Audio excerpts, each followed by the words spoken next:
मंडळी, गेल्या काही दिवसांपासून बीड जिल्हा पुणे मुंबईपेक्षा जास्त गुन्हेगारीमुळे चर्चेत आहे। वाढत्या गुन्हेगारीमुळे तेथील कायदा सुव्यवस्थेचा प्रश्न ऐरणीवरती आलाय।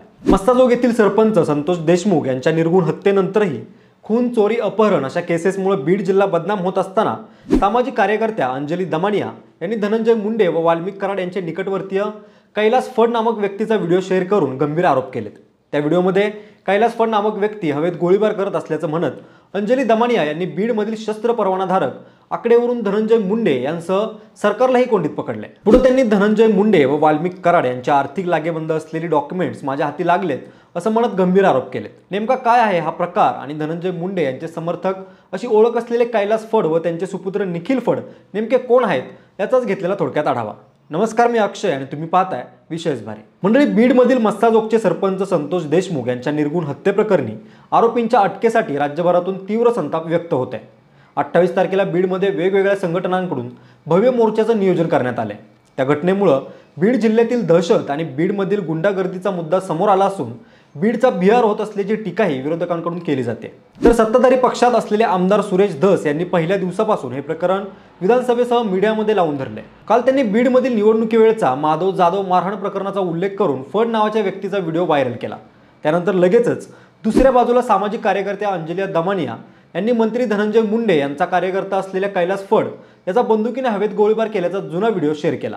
तसंच त्यानंतर त्यांनी कैलास फडचे मंत्री धनंजय मुंडे व वाल्मिक कराड सोबतचे फोटोही पोस्ट करून बीडच्या शस्त्र परवान्याबाबत एक गंभीर वक्तव्य केलं। अंजली दमानिया यांनी जिल्हाधिकाऱ्यांकडून परवानाधारक शस्त्र वापरणाऱ्यांची यादी मागवली होती।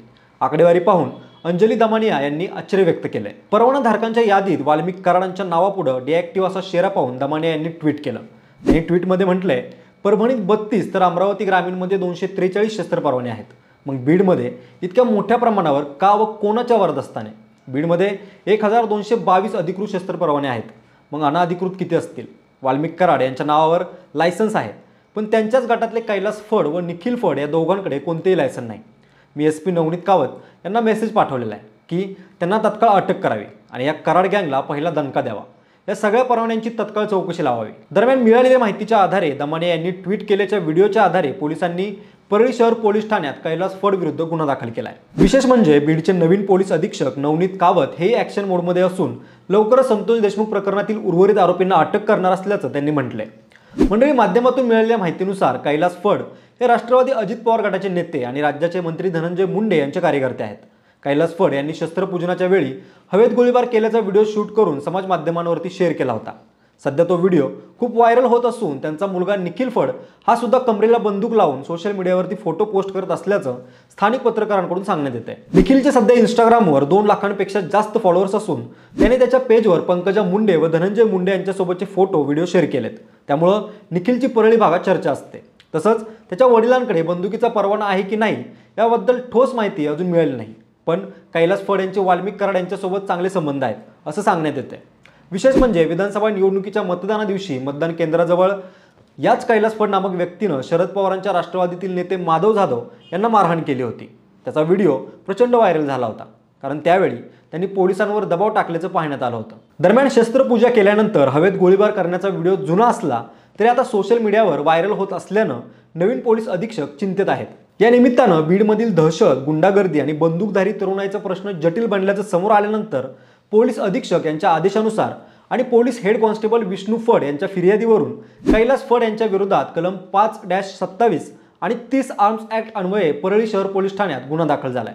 दरम्यान शहरात कोणाकडे अशी अवैध शस्त्र असतील तर त्याची माहिती पोलिसांना द्यावी असं आव्हान देखील पोलीस निरीक्षक नाचन यांनी केलेलं आहे। दरम्यान मंडळी, बीडच्या मस्ताजोगमधील सरपंच संतोष देशमुख यांच्या हत्या प्रकरणात मंत्री धनंजय मुंडेंच्या निकटवर्तीय वाल्मिक कराडांचं नाव विरोधकांकडून वारंवार उपस्थित केलं जात आहे, पण अद्याप वाल्मिक कराडला अटक करण्यात पोलिसांना यश आलं नाही।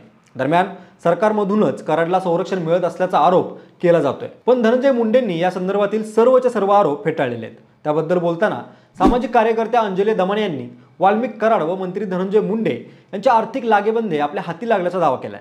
अंजली दमानिया यांनी जगमित्र शुगर्सचे 6 सातबारे असलेले कागद सादर करत त्या सातबाऱ्यांवर धनंजय मुंडे आणि वाल्मिक कराड यांची नावं एकत्रित असल्याचा दावा केलाय। त्या म्हणाल्या, 20 दिवस झाले वाल्मिक कराड अजूनही मोकाटे, त्याला कधी अटक होईल हे सांगता येत नाही। धनंजय मुंडे आणि वाल्मिक कराड हे 2 कंपन्यांमध्ये भागीदार आहेत, व्यंकटेश्वरा इंडस्ट्रीयल आणि जगमित्र शुगर। अगोदर धनंजय डायरेक्टर होते, आता त्यांची पत्नी डायरेक्टर आहे, तेही नावापुरतं. दमानिया पुढे म्हणाल्या की दोघांचीही नावं त्या कंपनीच्या सातबाऱ्यावरती आहेत. 88 एकर जमिनीवर त्यांची नावं आहेत. फक्त हे कंपन्यात एकत्रच नाहीत, तर सातबाऱ्यावर जमिनीच्या व्यवहारात एकत्र आहेत आणि दहशतीत सुद्धा एकत्र आहेत. बीडमध्ये येऊन जोवर वाल्मिक कराडला अटक होत नाही तोवर ठिय्या आंदोलन करणार असल्याचंही त्या म्हणाल्यात. त्यांच्या म्हणण्यानुसार संतोष देशमुख यांची लहान मुलगी रडताना दिसते, बोलताना दिसते, तेव्हा आपण नागरिक म्हणून काय करतो याची मला खंत वाटते. चांगल्या लोकांनी जर घरात बसून राहिलं तर अशी दहशत निर्माण करणाऱ्या लोकांविरुद्ध कुणीच कसं बोलणार नाही. त्यामुळे मी ठरवलंय की 28 डिसेंबरला मी बीडमध्ये जाणार आहे. तिथं जी पदयात्रा आहे त्यामध्ये वारकरी मंडळी येणार आहेत. मी पदयात्रेत जाऊन त्यांचे जे जे काळे कारनामे आहेत त्याविरुद्ध आवाज उठवणार आहे. जोपर्यंत वाल्मिक कराडला अटक होत नाही तोपर्यंत ठिय्या आंदोलन करून लढा उभा करणं हे मी माझं कर्तव्य समजते. मी पंकजा मुंडेंना मेसेज पाठवण्याचा प्रयत्न केला, तुम्ही गप्प का? तुम्ही बीडच्या मंत्री आहात. ज्या व्यक्तीविरुद्ध तुम्ही भगवानगडावरून बोलला होता त्या व्यक्तीचा खंडणीच्या गुन्ह्यात सरळ सहभाग आहे. याशिवाय संतोष देशमुख खुना प्रकरणातही त्याचा हात आहे की नाही यावर तुम्ही चकार शब्द बोलत नाही.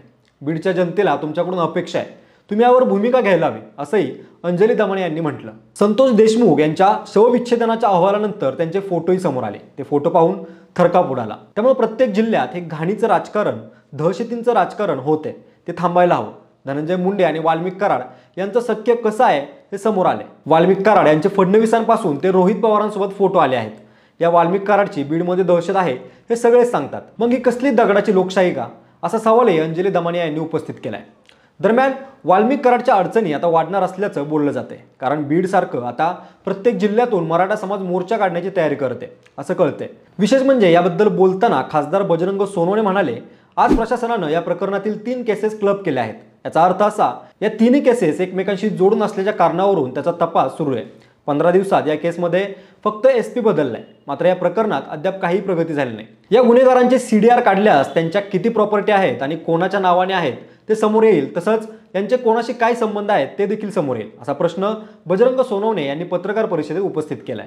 तुमच्या या सगळ्या प्रकरणाबद्दल नेमकं काय मत आहे कमेंट करून नक्की सांगा. जर व्हिडिओ आवडला असेल तर लाईक आणि शेअर करा. सोबतच आपल्या विशेष भारी या YouTube चॅनलला सबस्क्राईब करायला विसरू नका.